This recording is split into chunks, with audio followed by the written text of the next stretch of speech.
నమస్తే, welcome to ఆర్కేఎల్ TV bulletin. ముందుగా headlines చూద్దాం. తెలంగాణలోని అద్భుతం, ఎక్కడ కూడా భారీ లడ్డును తయారు చేసింది లేదు. ఆంధ్ర పాలనలో అభివృద్ధికి వెనుకబడిన తెలంగాణ. కాళోజీ నారాయణరావు కళాక్షేత్రం, అది ప్రజల కళ. ఏళ్ల తరబడి ఎదురు చూస్తున్న కళ నెరవేరబోతుంది.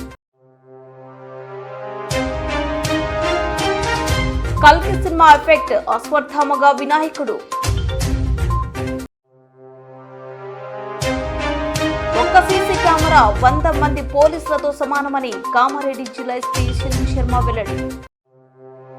వరద ప్రాంతంలో వాహనాలు దెబ్బతిన్నాయి, ఇన్సూరెన్స్ క్లెయిమ్ ఇప్పించే బాధ్యత మాది అన్నారు నారా చంద్రబాబు నాయుడు.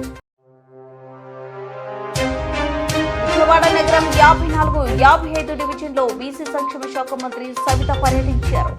తెలంగాణలోని అద్భుతం, ఎక్కడ కూడా భారీ లడ్డును తయారు చేసింది లేదు. వరంగల్ పాపయ్యపేట్ చమాన్ సమీపంలోనే గణేష్ నవరాత్రి మహోత్సవాల సందర్భంగా ఏర్పాటు చేసిన లడ్డును చూసి వచ్చిన భక్తులు సంతోషాన్ని వ్యక్తం చేస్తున్నారు. భారీ లడ్డును తయారు చేసిన క్రాంతితో మా ప్రతినిధి రాజు ఫేస్ టు ఫేస్.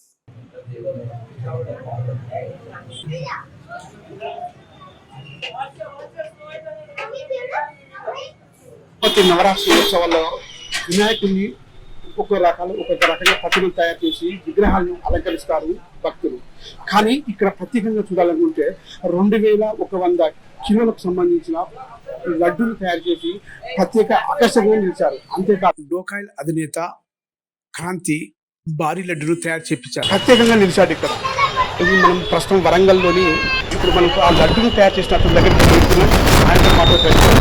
ప్రత్యేకంగా ఇక్కడ వెళ్ళేది మీ ఉద్దేశం కదా, ఎలా అనుకున్నారు? ఫస్ట్ ప్రతి సంవత్సరం నేను వినాయకుడికి లడ్డు వేలంలో కొనడం ఆనవాయితీగా వస్తుంది. గత 5 సంవత్సరాలు కొంటున్నాను. సో ఈసారి 1 కేజీ 2 కేజీ లడ్డు కొంటేనే చాలా మంచి కలిసి వస్తుంది. ఒక వినూత్నంగా ఏదైనా ప్లాన్ చేద్దామని ఫస్ట్ టైం మేము వినాయకుని పెడుతున్నాం. అందుకే బాల గణేషుని పెట్టుకున్నాం.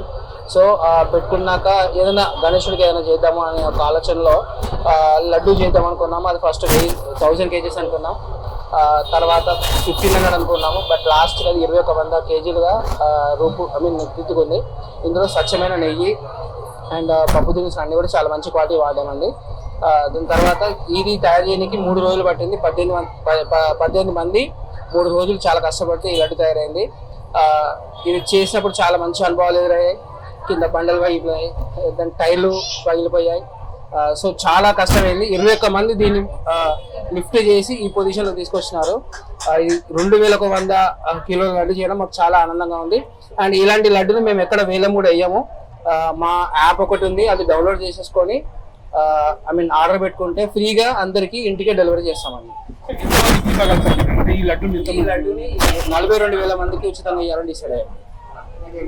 ప్రతి ఒక్కరికి 50 గ్రాముల లడ్డు 42,000 మందికి వస్తుంది. గ్రాసరీ యాప్ ఉంది, మీరు అది డౌన్లోడ్ చేసేసుకొని అక్కడ లడ్డు అని ఉంటుంది, లడ్డు క్లిక్ చేసుకొని ఆర్డర్ పెట్టుకుంటే నిమజ్జనం తర్వాత 5 days 6 days మీ ఇంటికే లడ్డు ఉచితంగా పంపిణీ చేస్తాం. ఇది ఒక్కరికి 2కి పరిమితంగా ఉండొద్దని చాలా మందికి, ఇంచుమించు మన వరంగల్ కాజీపేట హన్మకొండ అందరికీ అందచేయాలని ఉద్దేశంతో ఇలాంటి పెద్ద లడ్డు తయారు చేసి అందరికి డిస్ట్రిబ్యూట్ చేయాలని డిసైడ్ అయ్యామండి. ఆలోచన అనేది బాగుంది. కానీ అంటే దేవుణ్ణి వినాయకుడిని పుస్తకంగా పెడతారు. ఫస్ట్ మీకు ఆలోచన ఏమనుకోలేదండి, ఒకటే రోజు అనుకున్నాము, సంకల్పం దేవుడిని పెట్టినాడు. నేను ఎప్పుడు లడ్డు ముందే చెప్పినట్టుగా నేను లడ్డు కొనేది చేద్దాం అనుకున్నాము. కొంచెం పెద్ద లడ్డు అనుకున్నాము, పెద్దది 1000కి వెళ్ళి 1500 వెళ్ళి 21,000 వచ్చింది. సో ఇంతే పెట్టాలని మేము ఎప్పుడు అనుకోలేదు, బట్ అలా జరిగింది. ఇది ఈ అవతారంలో వచ్చింది. అంటే కాదు, అంటే ఫస్ట్ అందరూ చిన్న లడ్డు చేస్తారు, 1 కేజీ 2 కేజీలు కాదు, ప్రత్యేకంగా మేమందరం కలిసి చేయాలనేది ఒక ప్రత్యేక దేవుని సంకల్పంతో చేశామని 2100 కేజీల లడ్డూలు తయారు చేయడం వల్ల ప్రత్యేక ఆకర్షణగా నిలిచారు. అంతేకాదు అంటే వరంగల్ కాజీపేట అంటే వరంగల్ మహానగరంలో కూడా చూస్తే ఇది ఫస్ట్ టైం, మొట్టమొదటిసారిగా తయారు చేయడం చాలా సంతోషకరంగానే భక్తులు కూడా వచ్చిన వాళ్ళు చూసి సంతోషాన్ని వ్యక్తం చేస్తున్నారు. రానున్న రోజుల్లో కూడా గణపతి ఆయన దీవించి ఇంకా ముందుకు తీసుకెళ్లాలని మనం ఆశిద్దాం, కోరుకుందాం. కెమెరామెన్ రాజుతో రాజ్, ఆర్కేఎల్ టీవీ, వరంగల్. ఆంధ్ర పాలనలో అభివృద్ధికి వెనుకబడిన తెలంగాణ. మన రాష్ట్రం, మన నిధులు, మన నియామకాలు అది బాటలో ముందుకు సాగుతున్న నేపథ్యంలో వరంగల్కు ఎన్నో రోజులుగా ఎదురుచూస్తున్న కళాక్షేత్రం వచ్చింది. ప్రజాకవి కాళోజీ నారాయణరావు కళాక్షేత్రం అది ప్రజల కళ. ఏళ్ల తరబడి ఎదురు చూస్తున్న కళ నెరవేరబోతున్నది. ఈ విషయం ప్రజలకు ఓ సంతోషాన్ని ఇచ్చింది. పేరుకు పెద్ద ఊరుకు దిబ్బల ఉన్న వరంగల్కు కొత్త కళ రాబోతుంది. అదే కాళోజీ నారాయణరావు కళాక్షేత్రం. 2 రాజధానిగా చెప్పుకుంటున్న వరంగల్కు చెప్పుకోవడానికి ఏముంది? శూన్యం. కళలు కన్నా ఓరుగల్లు ప్రజలకు కళా సహకారం కాబోతుంది. మరో కొద్ది రోజుల్లో తెలంగాణ సీఎం రేవంత్ రెడ్డి చేతుల మీదుగా హనుమకొండ హయగ్రీవాచారి గ్రౌండ్ ఆవరణలో ఏర్పాటు చేసిన కాళోజీ కళాక్షేత్రం ముస్తాబవుతుంది. ఇప్పటికే దాదాపు పనులు పూర్తి చేశామని అధికారులు చెబుతున్నారు.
రెండో రాజధానిగా చెప్పుకుంటున్న ఓరుగల్లుకు కొత్త కళ రాబోతుంది. అదే కాళోజీ నారాయణ కళాక్షేత్రం. ఎన్నో రోజుల నుంచి ఎదురు చూస్తున్న ఓరుగల్లు ప్రజల కళ సాకారమైంది. కొద్ది రోజుల్లో తెలంగాణ సీఎం రేవంత్ రెడ్డి చేతుల మీదుగా ప్రారంభానికి ముస్తాబవుతుంది కళాక్షేత్రం. కెమెరామెన్ రాజుతో రాజ్, ఆర్కెల్ టీవీ, వరంగల్. తమిళనాడులోని కృష్ణగిరి జిల్లాలో కల్కి సినిమా సెట్ల వినాయకుని మందిరం సెట్ చేశారు. కాంప్లెక్స్ లో నుంచి లోపలికి వెళ్లేలా దీనిని డిజైన్ చేశారు. లోపల కమల్ హాసన్ పాత్ర బొమ్మ పెట్టి శివలింగంతో పాటు పక్కనే అశ్వత్థామగా వినాయకుడిని ఏర్పాటు చేశారు. ప్రస్తుతం ఈ కల్కి గణేష్ కు సంబంధించిన వీడియో సోషల్ మీడియాలో వైరల్ గా మారింది.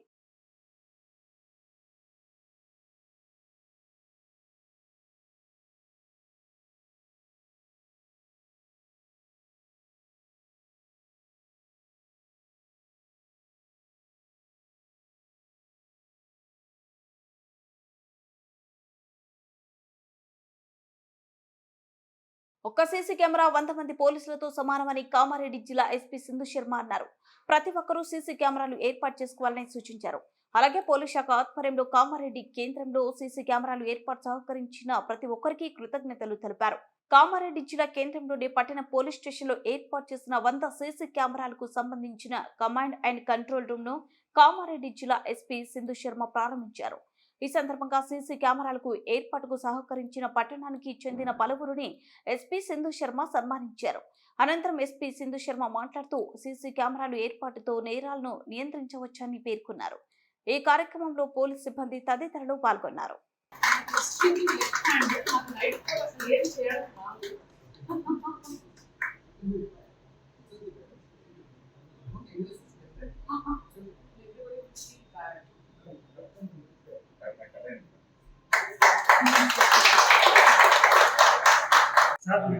Side joints. Madam.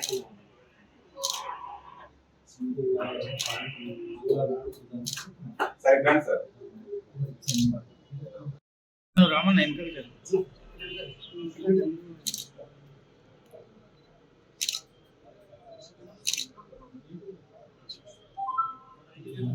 కూర్చోండి అందరు.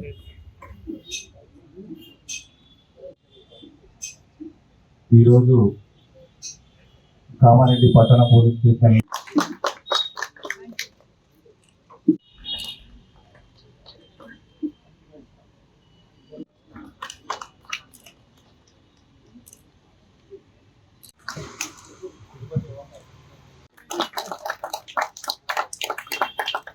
Okay. మళ్ళీ పెట్టి చూడండి.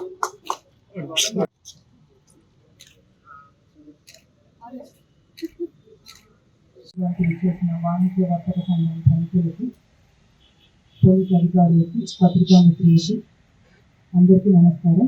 ముఖ్యంగా మొదట అందరికీ ధన్యవాదాలు చెప్పాలి.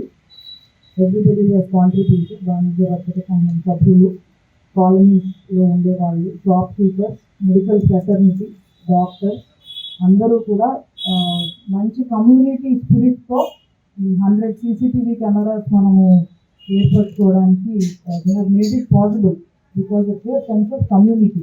మనము ఏ పట్టణంలో అయితే ఉంటామో అది ఒక సేఫ్ టౌన్గా ఉండాలి అండ్ ఒక సెన్స్ ఆఫ్ సెక్యూరిటీ ఉండాలి. మనం బయటకు వెళ్ళినా అవి ఏ విషయంలో అన్నా కావచ్చు.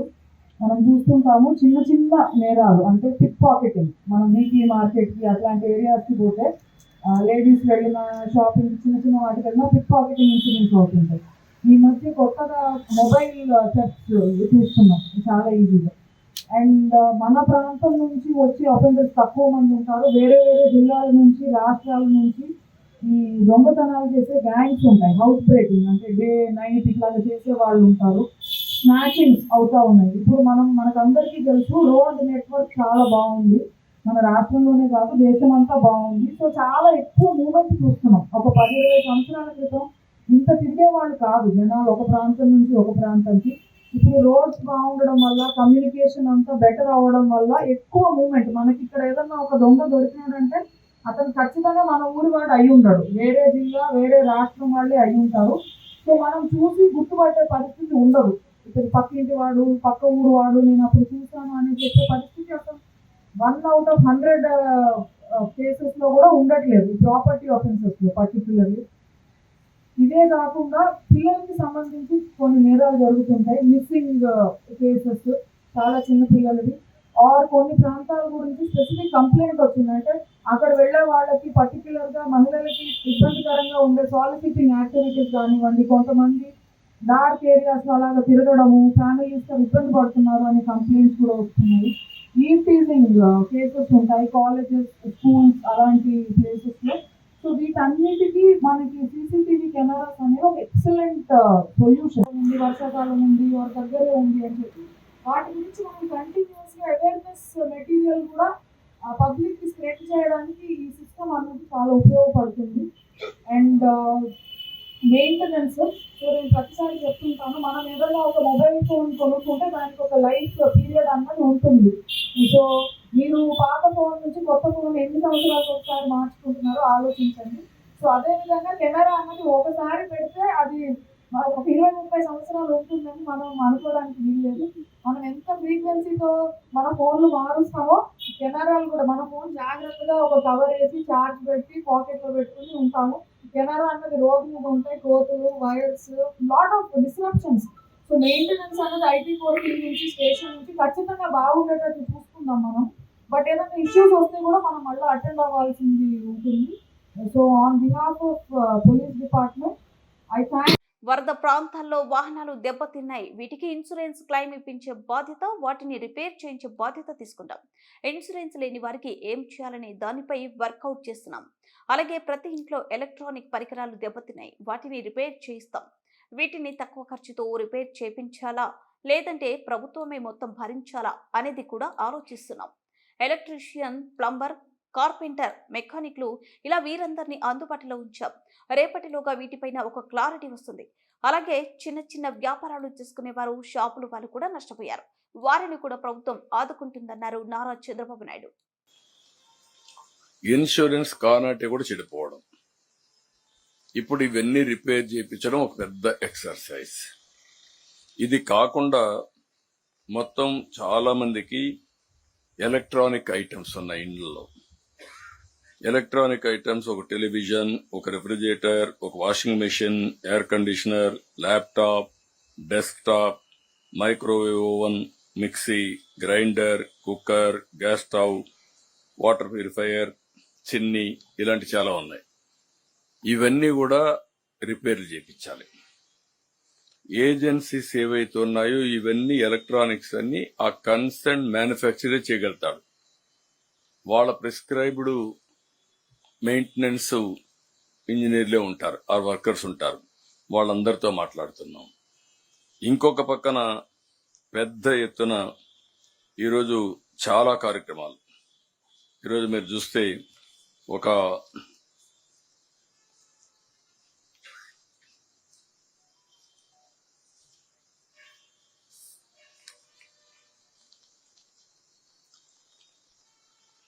ఎలక్ట్రికల్ ఉన్నాయి, కొన్ని సాచెట్స్ ఇలాంటివన్నీ ఇదే పోవడం, ఎలక్ట్రీషియన్ కావాలి, ఫీజులు పోవడం, అన్ని ప్లంబర్స్, ఇంకొక పక్క పెయింటర్స్, కార్పెంటర్స్, ఇలాంటి చాలా ఉన్నాయి.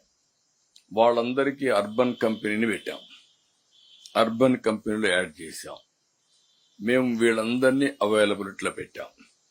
గ్యాస్ ఉంది, గ్యాస్ కంపెనీసే చేయగలుగుతాయి. మళ్ళా ఆ గ్యాస్ కంపెనీకి సంబంధించిన మెయింటెనెన్స్ చేసే వాళ్ళందరినీ మెకానిక్స్ ని పంపించాలి. ఆ స్పేర్ పార్ట్స్ కూడా వాళ్లే ఇవ్వాలి. ఎలక్ట్రానిక్స్ గానీ స్టవ్లకు గానీ ఆ గ్యాస్ కంపెనీసే పెట్టాల్సిన అవసరం వస్తుంది. అవి కూడా వర్కౌట్ చేస్తున్నాం. ఇవన్నిటికీ రేపు ఫుల్ స్వింగ్ లో మోటార్ వెహికల్ ట్రాన్స్పోర్ట్ కమిషనర్ చెప్పాను. కొన్ని వాళ్లకు ఎక్కడైతే ఆ కంపెనీ ఆథరైజ్డ్ డీలరే ఉంటాడు, ఆథరైజ్డ్ మెకానిక్ దగ్గర పోతేనే క్లెయిమ్స్ వస్తాయి. కొన్ని వీళ్లకు నమ్మకం ఉండే వ్యక్తులు ఉన్నారు. వాళ్లకు నమ్మకం ఉండే వ్యక్తిని ఇస్తే వాళ్ళు గ్యారంటీ ఇస్తారు. గవర్నమెంట్ ఏ విధంగా వాళ్ళకి సబ్సిడీ పే చేయాలో కూడా ఆలోచిస్తున్నాను. అవసరమైతే తక్కువ ఖర్చుతో వాళ్ళకి ఇవన్నీ రిపేర్లు చేయించాలని మా ఉద్దేశం. మోర్ ఆర్గనైజ్డ్ సెక్టర్ లో దీనికి కూడా శ్రీకారం చుట్టాం. రేపటికి అంతా క్లారిటీ వస్తుంది. ఒక పాంప్లెట్ వేస్తున్నాం, డిస్ట్రిబ్యూట్ చేస్తున్నాం, ప్రజా చైతన్యం తీసుకొస్తాం. ప్రతి ఒక్కరికి ఇవన్నీ పంపించి అవసరమైతే అది కానీ వర్కౌట్ అవుతుంది అనుకుంటే ప్రభుత్వమే ఖర్చు పెట్టి చేస్తే ఎట్లుంటుంది. కొంతమంది ముందుకు వస్తున్నారు, వాళ్ళ యొక్క సిఎస్ఆర్ కూడా పెట్టి చేస్తామని. అలాంటి వాళ్ళ దగ్గర పెట్టించి ఎవరైతే పెట్టలేమంటారో అక్కడ గవర్నమెంటే పెట్టి ఎలక్ట్రానిక్ ఇవి గాని, అదే మరి గ్యాస్ స్టవ్ అయితే వాళ్లే చేస్తా ఉంటారు, అవి చేయించడం. మోటార్ వెహికల్ కి ఇన్సూరెన్స్ ఉంటే వాళ్ళ దగ్గర చేయించడం, ఇన్సూరెన్స్ లేనిది ఇక్కడ మనమే చేయించడం. మరీ ఎక్కువ అయితే ఏ విధంగా హ్యాండిల్ చేయాలో చేయడం. ఓవరాల్ గా ఒక పర్సెప్షన్ పెట్టుకుని పనిచేస్తున్నాం. రేపటికి నా ఉద్దేశం ఏంటంటే ప్రతి ఒక్కరికి అన్యాయం జరగకుండా కష్టకాలంలో ఉండే ప్రతి ఒక్కరిని ఆదుకోవాలి. ఆర్గనైజ్ సెక్టర్ లో చేస్తే ఇంకా ఈజీ అవుతుంది. కానీ వాళ్ళ చాయిస్ వచ్చిన ఇంజనీర్ని పెట్టుకుంటాడు, వాళ్ళకి కావలసిన మెకానిక్ ని పెట్టుకుంటారు. ప్రభుత్వం కోఆర్డినేట్ చేస్తాం. వాళ్ళకి హెల్పింగ్ హ్యాండ్ కింద దానికి అయ్యే ఖర్చు ప్రభుత్వం సబ్సిడీతో గాని ఫుల్ గా గాని బేర్ చేస్తాం. ఇవన్నీ చేసిన తర్వాత వాళ్ళకి ఏ విధంగా ఆర్థిక సహాయం చేయాలనో బేరీ చేసుకుని ఎన్యూమరేషన్ కంప్లీట్ చేసి, ఫస్ట్ ఫ్లోర్ లో ఉండేవాళ్ళు సర్వస్వాన్ని పోగొట్టుకున్నారు. ఇవి కొన్ని వస్తువులే, బట్టలు పోయినాయి, పుస్తకాలు పోయినాయి, ఫర్నిచర్ పోయింది, సర్వస్వాన్ని కోల్పోయారు. వాళ్ళకి ఏం చేయాలి? కొంతమంది ఫస్ట్ ఫ్లోర్ సెకండ్ ఫ్లోర్ లో ఉన్నారు. వాళ్ళు ఇన్ని రోజులు పని లేదు, జక్కంపూడి ఉంది. ఫస్ట్ ఫ్లోర్ లో ఉన్న సెకండ్ ఫ్లోర్ లో ఉన్న పూర్ పీపుల్ కి ఏమి పని లేదు. వాళ్ళు ఏం చేయాలి? మూడోది బిజినెస్ ఉన్నాయి, చిన్న చిన్న వ్యాపారాలు, చిరు వ్యాపారాలు ఉన్నాయి, తోపుడు బండ్లు ఉన్నాయి, చిన్న చిన్న షాపులున్నాయి, కిరాణా కొట్లున్నాయి. వీళ్ళు కాకుండా ఒక 50 లక్షలు, ₹1 కోటి పెట్టిన షాపులున్నాయి. వేరియస్ కైండ్స్ ఆఫ్ ఇదున్న 5 కోట్లు 10 కోట్లు కూడా ఖర్చు పెట్టారు. ఇవన్నీ ఏ విధంగా సెటిల్ చేయాలని ఒక అసెస్మెంట్ చేసుకుంటాం. గవర్నమెంట్ ఆఫ్ ఇండియా కూడా సపోర్ట్ తీసుకుంటాం. ఇవన్నీ తీసుకొని దీన్ని నెక్స్ట్ లెవెల్కి తీసుకెళ్లి ప్రతి ఒక్కరికి న్యాయం చేయడం కోసం ముందుకు పోతున్నాం. విజయవాడ నగరం 54, 55 డివిజన్లో బీసీ సంక్షేమ శాఖ మంత్రి సవిత పర్యటించారు. పంచాయత్ సెంటర్, మహబూబ్ సుభానీ, గుల్లాం అబ్బాస్ స్ట్రీట్లలో వరద బాధితులకు నిత్యావసర సరుకులు పంపిణీ చేశారు. ఇస్లాంపేట సెంటర్లో పారిశుద్ధ్య పనులు పరిశీలించారు. వ్యవస్థ కానీ చంద్రబాబు నాయుడు చెప్పడం కానీ మన గైన్ కలెక్టర్ కానీ ఆల్మోస్ట్ అన్ని కాదు 15 సరుకులు కల్పించారు. వర్షంలో కూడా తెచ్చి ఇచ్చారండి. దాని గురించి మేము తక్కువ వాళ్ళు ఏమైపోతారని కూడా లేదు. వర్షంలో వచ్చి అందరికి ముఖ్యమంత్రి గారు మరి కలెక్టరేట్ లోనే ఉన్నారు. అర్థం మొదలైన రోజు నుంచి ఆయన గారు కూడా బాగానే తీసుకొచ్చారు. వచ్చేస్తారు ఆయన కూడా. మన 56, 57 తక్కువ వాళ్ళు కూడా వచ్చారు. ముఖ్యమంత్రి గారు వచ్చారు. బిడ్డ ముగించే ముందు హెడ్లైన్స్ మరోసారి. తెలంగాణలోని అద్భుతం, ఎక్కడ కూడా భారీ లడ్డును తయారు చేసింది లేదు. ఆంధ్ర పాలనలో అభివృద్ధికి వెనుకబడిన తెలంగాణ. కాళోజీ నారాయణరావు కళాక్షేత్రం, అది ప్రజల కళ. ఏళ్ల తరబడి ఎదురు చూస్తున్న కళ నెరవేరబోతుంది. కల్కి సినిమా ఎఫెక్ట్, అశ్వత్థామగా వినాయకుడు. ఒక్క సీసీ కెమెరా 100 మంది పోలీసులతో సమానమని కామారెడ్డి జిల్లా ఎస్పీ శిల్పి శర్మ వెల్లడి. వరద ప్రాంతంలో వాహనాలు దెబ్బతిన్నాయి. ఇన్సూరెన్స్ క్లెయిమ్ ఇప్పించే బాధ్యత మాది అన్నారు నారా చంద్రబాబు నాయుడు. విజయవాడ నగరం 54, 55 డివిజన్లో బీసీ సంక్షేమ శాఖ మంత్రి సవిత పర్యటించారు.